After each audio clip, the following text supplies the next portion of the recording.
Right. Yeah, no, I was deeply, deeply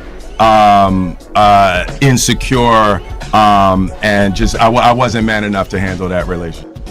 Well, goes on to share that he felt an odd happiness when his and Jada's relationship began to progress, as she'd spent less time with Tupac, which he called a twisted kind of victory. He also said, if she chooses me over Tupac, there was no way I could be a coward. I have rarely felt more validated. I was in a room with Tupac on multiple occasions, but I never spoke to him. The way Jada loved Pac rendered me incapable of being friends with him. I was too immature. Well, if you don't know, Jada and Tupac shared an exceptionally close friendship.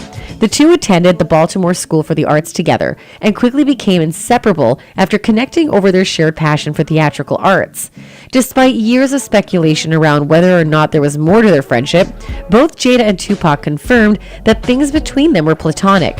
I really did believe that he was going to be here for the long run. Right.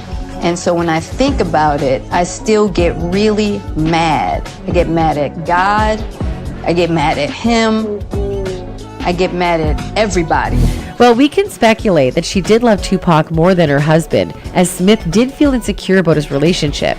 Maybe that's why he's spending more time with his gay friend, Diddy, nowadays. But who knows? Seeing the Smiths family's somewhat creepy situation, fans came up with some hilarious reactions on Twitter. One of them tweeted, "At this point, Tupac is the third wheel in Will and Jada's relationship. I'm sure his spirit is wondering when he'll be left alone."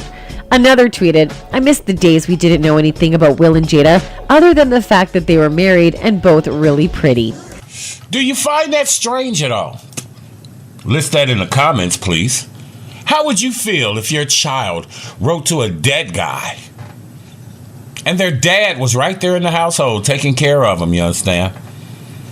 Providing for you, a roof over your head, clothes on your ass, food in your belly. How would you feel about that? Would you say that they were just going through a phase? Or would you be upset about that? I myself would be upset. Again, I'm just that type of person. You don't suck up my damn resources and then sit here and wish for another nigga to come in to your life and do what I'm doing for you when they're not doing it at all right now. How would you feel about that?